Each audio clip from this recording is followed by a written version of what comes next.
Vijayan teaser வந்தாச்சு. யூஸ்வலாக வந்து ரஜினி அவர்களோட படம் வந்து ஏதாவது ப்ரீவியஸாக தான் அனௌன்ஸ் பண்ணுறாங்கன்னா டக்குன்னு அனௌன்ஸ் பண்ண மாட்டாங்க.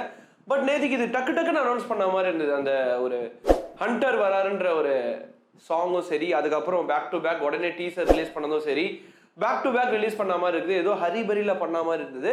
பட் ஹண்டர் வந்துட்டாரு அப்படின்ற பாட்டு வந்து எப்படி இருந்தது அப்படின்ற லைட்டாக டச் பண்ணிட்டு அப்படியே டீசருக்குள்ளே போயிடலாம். எஸ், பாட்டு அப்படின்றது வந்து ரீசெண்ட் டைம்ஸில் நீங்கள் யூடியூப்ல எடுத்து சோனி மியூசிக் அதெல்லாம் பார்த்தீங்கன்னா அனிருத் தான் வந்து பிளாக் பஸ்டர் பாட்டு கொடுக்குறாரு, மியூசிக்கும் போடுறாரு. பட் பாட்டோட குவாலிட்டி இல்லை கேட்குற தன்மை இருக்குல்ல, அது நம்மளுக்கு வந்து நம்மளை அந்த மாதிரி அவர் டியூன் பண்ணி வச்சிருக்காரா, இல்லை உண்மையாலுமே பாட்டு வந்து எப்படி மாறிடுச்சு, இல்லை கேட்குறவங்களோட எக்ஸ்பெக்டேஷன் இப்படி செட் பண்ணி வச்சிட்டாரா அப்படின்ற மாதிரி இருக்கு. பட் மனசுலாயோ சாங்காச்சும் ஒரு 2-3 தடவை கேட்கும்போது ஏதோ ஒரு இடத்துல வந்து அவங்க வாய்ஸ் இருக்கிறதுனால ஏதோ நல்லா இருந்தது, கொஞ்சம் பீட்டு. பட் ஹண்டர் அந்த சாங் வந்து அந்த ஆடியோ வந்து எப்படி பார்த்தாலும் வந்து ஒரு 4-5 வேர்ட்ஸை திருப்பி போட்டு அந்த பாட்டை வந்து அப்படியே மெருகேற்றுற மாதிரி தான் இருக்கே தவிர, பட் வேற ஆப்ஷனே இல்லாமல் அனிருத் வந்து போடுற மாதிரி இருக்கு. அனிருத் பாட்டை நம்ம கேட்டாகணும் அப்படின்னு.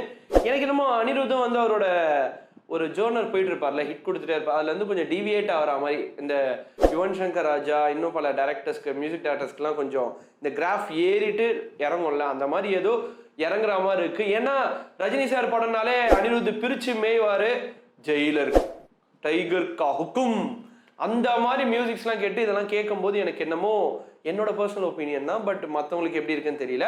மேபி பாட்டை வச்சோ இல்லை வந்து ஒருத்தர் ஹீரோ நடிக்கிறாரு அப்படின்றத வச்சோ நம்ம வந்து ஒரு மியூசிக்கை முடிவு பண்ண முடியாது.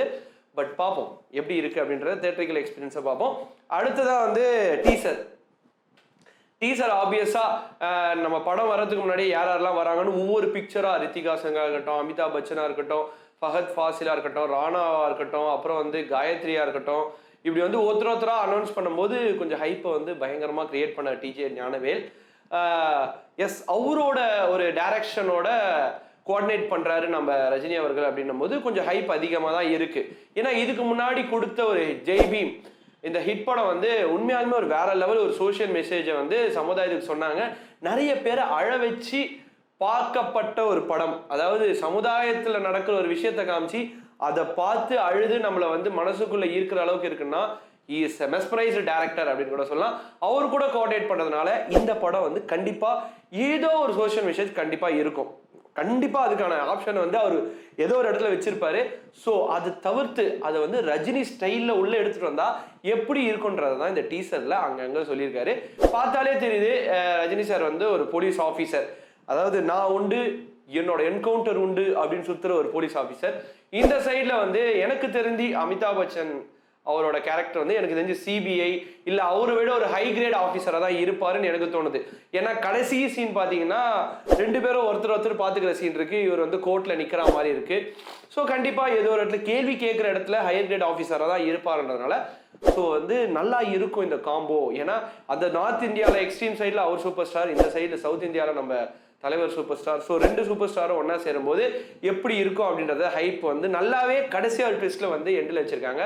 அதை தவிர்த்து த மோஸ்ட் நோட்டபிள் கேரக்டர் அப்படின்னு பார்த்தீங்கன்னா ஃபஹத் ஃபாசில். அவர் சும்மாவே தெரிவிக்க விடுவாரு.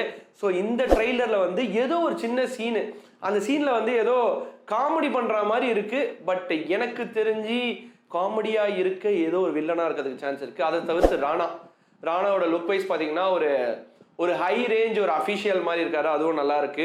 ஸோ அவரும் ஏதோ வந்து ஒரு முக்கியமான இடத்துல வந்து ரஜினி சாருக்கு ஏதோ டார்ச்சர் கொடுக்குற மாதிரி, அதாவது சம் இன்டைரக்டா ஏதோ பிஸ்னஸ்ல. அதுக்கப்புறம் Ritika Singh as a police officer, இன்னும் நிறைய பேர் கேரக்டர்லாம் நம்ம முன்னாடியே பார்த்த அனௌன்ஸ் பண்ணி எல்லாரையும் வந்து பிக்டோரியல் ரெப்ரஸன்டேஷனாக பார்த்த எல்லாரும் இப்போ லைட்டா டீசர்ல பார்க்கும்போது ஓரளவுக்கு படத்தோட story as is encounter specialist அதை வந்து பார்க்க வராரு அமிதாப் பச்சன். இதுக்கு நடுவில் கேரக்டர்ஸ்லாம் என்னென்ன ரோல் பிளே பண்ண போறாங்கன்றத டீசர்ல லைட்டா ரிவீல் ஆயிருக்கே தவிர மொத்த ஸ்டோரியில் ஒரு சோஷியல் மிஷன் அதுக்கெல்லாம் சான்ஸே இல்லை, அதெல்லாம் ரிவீல் பண்றதுக்கான சான்ஸே இல்லை. ஸோ வெயிட் பண்ணி பார்ப்போம். டீசர் வந்தாச்சு. தலைவர் படத்துக்கு ஃபர்ஸ்ட் டே ஃபர்ஸ்ட் ஷோ போறீங்க அப்படின்னா நீங்க மறக்காம கமெண்ட்ஸ்ல மென்ஷன் பண்ணிடுங்க. Tata bye bye, see you. மறக்காம சரக்கு ரயில் சேனலை சப்ஸ்கிரைப் பண்ணிடுங்க.